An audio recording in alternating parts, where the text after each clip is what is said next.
Okay, so we're gonna try to hatch some of our own eggs this year. I'm gonna go buy some chicks, but probably at some point, because I would like to buy more hens than and try not to have so many roosters. And since I'm gonna be hatching, I'll probably have quite a few roosters hatch out. So I got these eggs from my daughter's sister-in-law. From her chickens. Not really sure what kind of chickens she has. Looks like they're fairly large chickens. So some of these eggs did end up getting frozen, and then she did have them in the refrigerator. But I saw a thing on TikTok where a lady had taken eggs that had been frozen, eggs that had been in a refrigerator, and then eggs that were organic eggs from a grocery store, and she managed to hatch them out. So we're gonna try to hatch them out. Not really sure if this will work. I guess if it doesn't work, you probably won't see this. I don't know. I got to turn this on, and I have to let it warm up for like 4 or 5 hours. And these have already been setting out, warming to room temperature for a day or so. So they should all be thawed out and warmed up. Got to let the incubator run for about 4 or 5 hours to get to temperature, and then we put the eggs in. I'll probably finish this video up when I candle the eggs.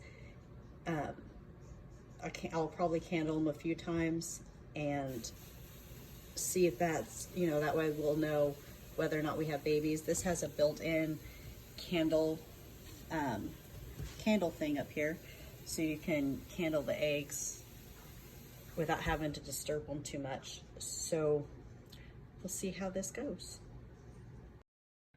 Okay, so I got the eggs in. I did a test turn to make sure that the egg turner was working.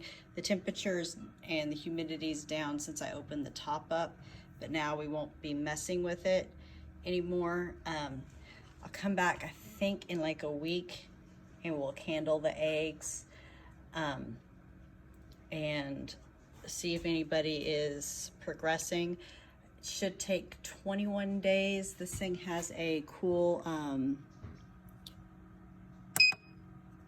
countdown for the days. So days to hatch, 21 days. It's already set up for chickens. If you're gonna do ducks or quails or something else in here, you would adjust the days and adjust the temperature to the right temperature, but this is already set up for chickens.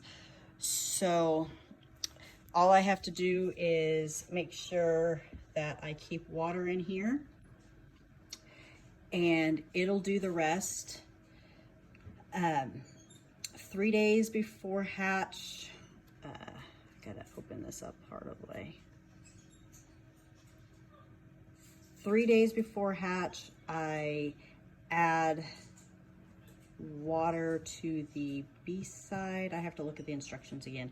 I add water to the B side, and then the day before, and I think then I take them off of the turner, and then the day before hatch, I open this up all the way.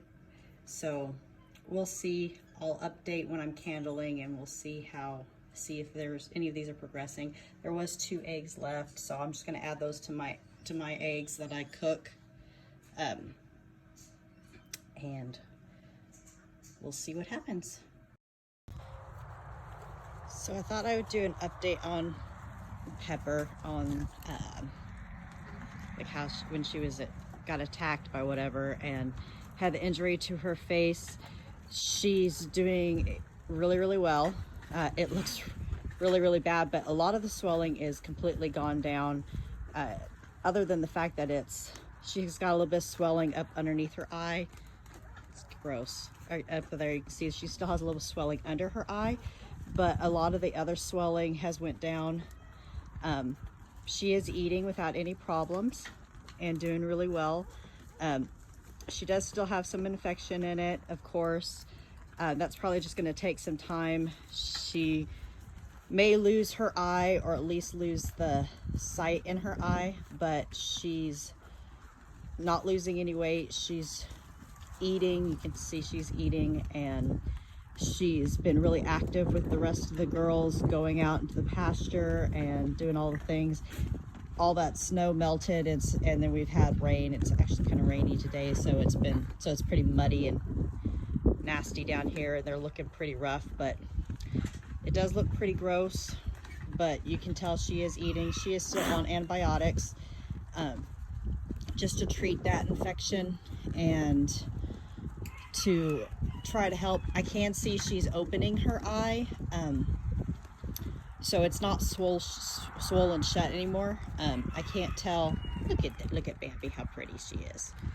So I can't really tell yet without like just manhandling her and just opening her eye what the actual eye looks like. I am thinking that the infection is just around her eye. I think that spot underneath her eye was a wound, and so I don't think it's actually inside her eye. I think it was just all around her eye, and of course it was all super swollen up.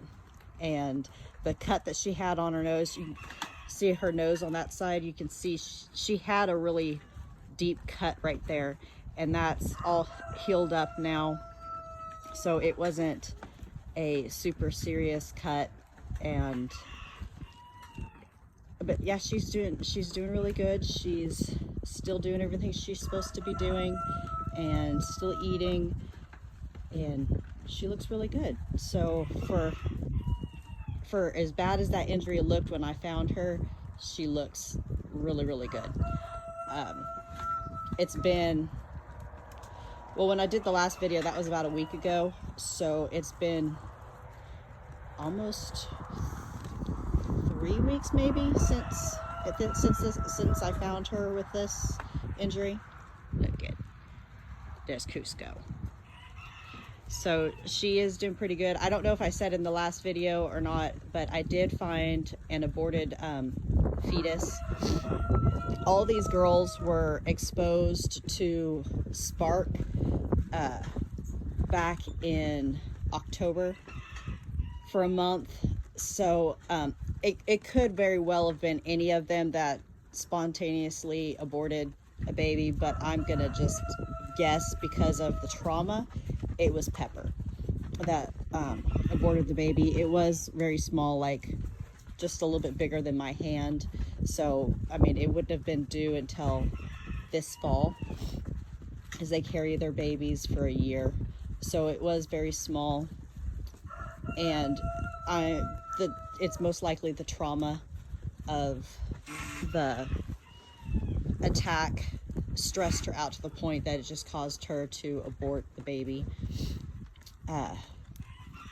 And that's a lot for her protection, because being pregnant takes a lot of extra energy and a lot of extra nutrients from your body. And so and her being a prey animal, her having this kind of trauma happen, she needs all that extra energy to go into healing herself. And so it's easier to just abort the baby than to try to still carry the baby. I did find somebody that had Great Pyrenees puppies, and so I do have 2 Great Pyrenees puppies coming the end of March. They're going to be staying, I'm going to put them in with the female goats, the does, but the does will eventually come in here with these girls. I will at some point probably get 2 more Great Pyrenees that will go on to the boys' side. I'm going to be putting the boys, the bucks and the wether out with the boy alpacas probably before the does get put in with the female alpacas. So I don't know, I haven't decided how I want to do it. I'm assuming that if I put the Pyrenees down here with alpacas, that they would accept the goats. But I thought because the goats are smaller than the alpacas, it might be better for me to put the Pyrenees with the goats instead of the alpacas first. I don't know. I need to talk to some people because I don't really know a whole lot about livestock guards. So I'm not really sure what's the best way to do, because I do need the dogs to protect the alpacas and protect my chickens, but I need them to protect my goats. That's Traveler. Traveler got let out to go potty, but he doesn't mess with the alpacas. There he is. Oh, he's barking at the cat. He's fine with cats, but this cat puffs up at him and he barks at her. But I have a cat in the house and he's fine. That's my daughter and son-in-law's dog that is here since they're living with us. Yeah, so like I said, I don't really know. I don't know a lot about livestock guards, and so I'm not really sure if I should put the puppies at the barn with the alpaca, and then they would just accept the sheep, or not the sheep, the goats, or if I should put them with the goats and then bring them in with the alpacas. I don't really know. I'm going to talk to some people and try to decide. I did get 2 of them, but from what this lady told me, she said that they work really well in teams, that one will kind of patrol and the other one will kind of set with the livestock. So I'm not really 100% sure. I was going to get 2 and put one with the boys and one with the girls, and that's what I was going to do, and just have it be separated. But now I'm not really 100% sure how this is going to work. So I'm going to talk to some more people and try to figure out where the best option is for these two puppies that I'm getting. And from what I've been told, we need to stick them here with the livestock as puppies. We feed them, of course, because you don't want them fending for themselves. So you feed them and you socialize them to the people, but you don't really socialize them like you would another dog. You don't really like take them into the house and keep them in the house. You have to kind of let them bond with their animals that they're guarding.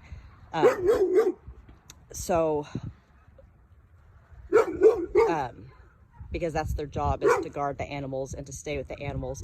Now, when it's bad weather, of course, they will have shelter that they can go into.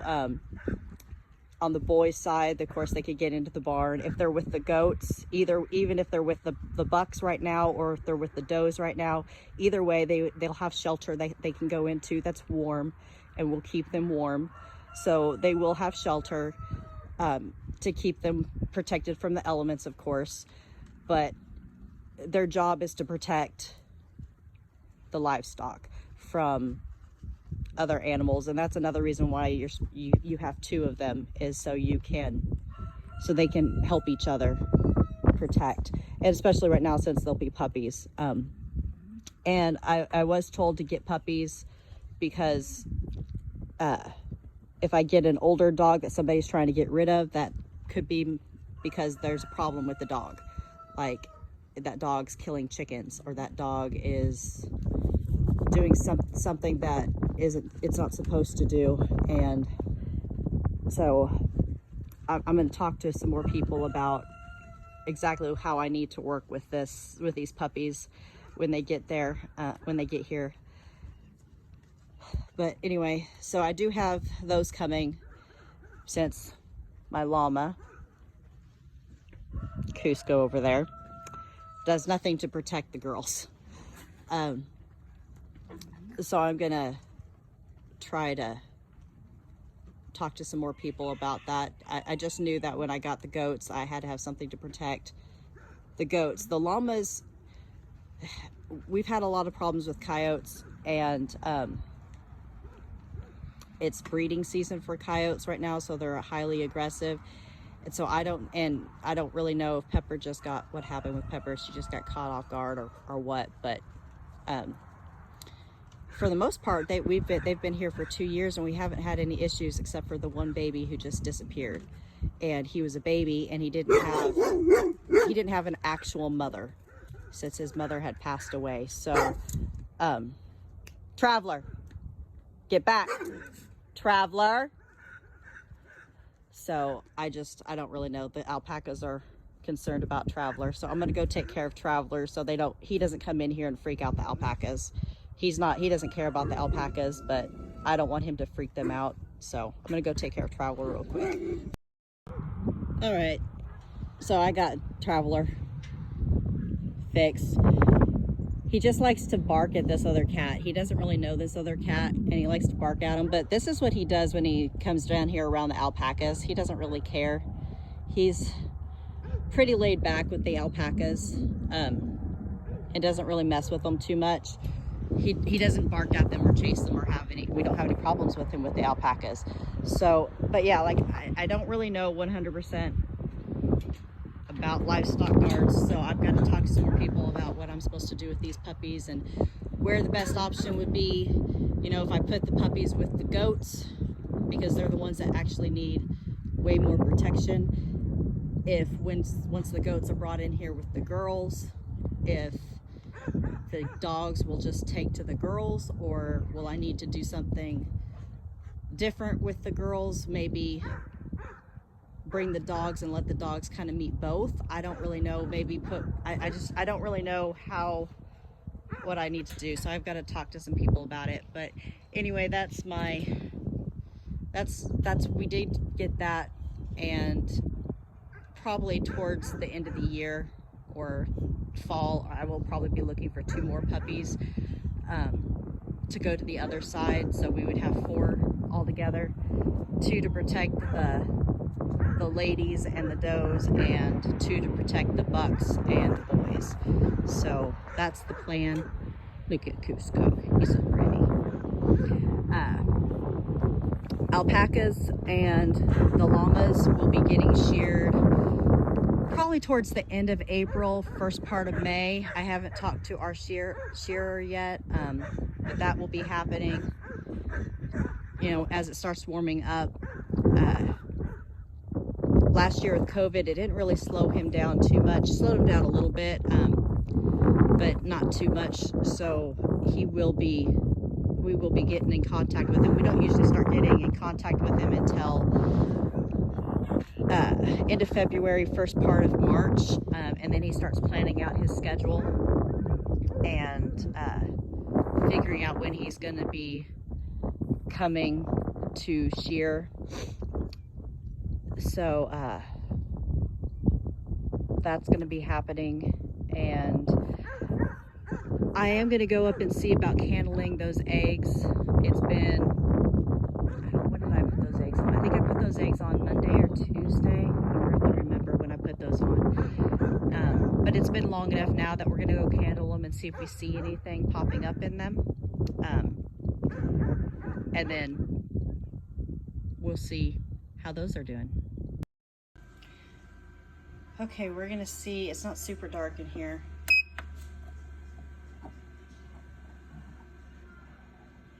So I'm not really seeing anything in this one yet. Look at another one.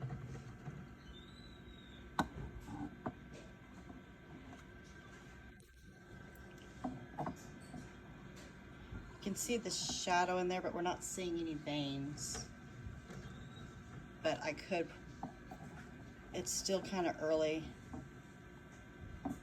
Okay, so in this one, you definitely can see something. You can see the veins in it. And you can definitely see something happening in this one. I'm thinking it hasn't been long enough for me yet. This one, you can definitely see something too. I think if it was darker, we might be able to see more. So next time I get ready to candle, I'll try to do this at night and see what we see. Now, some of these eggs were frozen. Some of these eggs were not as frozen. There's definitely something going on in this one though, right there. So it looks like several of them. I'm not gonna do all of these. I'm just gonna pick another one. So it does look like several of them have something going on in there. This one doesn't look like, I don't see anything really going on with this one. But definitely looks like some of these have something happening.